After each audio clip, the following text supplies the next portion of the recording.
აჭარის სახელმწიფო ქორეოგრაფიული ანსამბლის დირექტორისა და მთავარი ქორეოგრაფის თანამდებობიდან გადადგომის მოთხოვნით გონის კულტურის სახლის წინ 60-მდე ადამიანი შეიკრიბა. ანსამბლის წევრები აცხადებენ, რომ ხელმძღვანელი მათ სიტყვიერ შეურაცხყოფას აყენებდა, ემუქრებოდა და შეზღუდვებს უწესებდა. მოცეკვავეთა განცხადებით დირექტორი მათ აქციებზე საკუთარი აზრის დაფიქსირებას, რეპეტიციაზე პარტიული მაისურით გამოსვლას და გრძელი თმის ტარებას უკრძალავდა. მოთხოვნა ის არის, რომ უნდა წავიდეს მთავარი ქორეოგრაფი, დირექტორი, რა თქმა უნდა, იმიტომ რომ არის ისეთი ფაქტები და ისეთი რაღაც მცდელობები მათი მხრიდან. ზეწოლა არის, რომ სიტყვიერი შეურაცხყოფები, ხელშეწყობა არანაირი, სახელფასო რაღაც გაუგებარი დარიცხვები. იმიტომ მეც ვარ, რომ ვიყავი ქართული ოცნების მომხრე.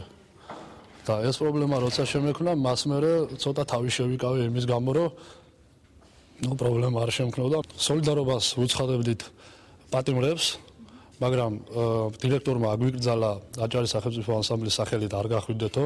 აქციას არ უერთდება და პრეტენზიებს არ ეთანხმება ანსამბლის რამდენიმე წევრი და სახელმწიფო ანსამბლის დირექტორი.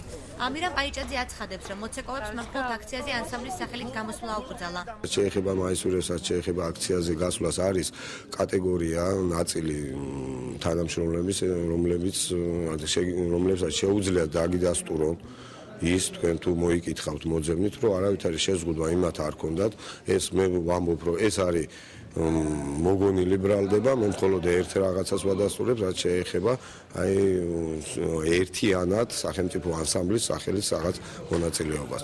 არბელაშვილის მაისურითაც მოსულა, რომ ერთი წინააღმდეგობაც კი არ მიგრძნია ჩემი დირექტორის მიმართ, ანუ ჩემთვის.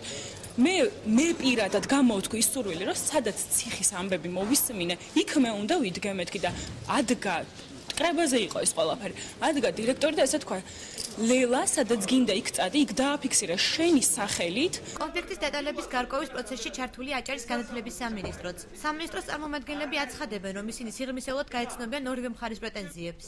მოусმინეთ როგორც ერთ მხარეს, შემდეგ მოусმინეთ მეორე მხარეს, შემდეგ უკვე ამ პოზიციების მოსმენის შემდეგ უკვე დამატებით მოვისმინეთ მათი მოსაზრებები, საჭიროა ისე მუშაობის გაგრძელება და სამინისტრო ბოლომდე გააკეთებს ყველაფერს იმისათვის, რომ აღნიშნული პრობლემა აქ დარეგულირდეს.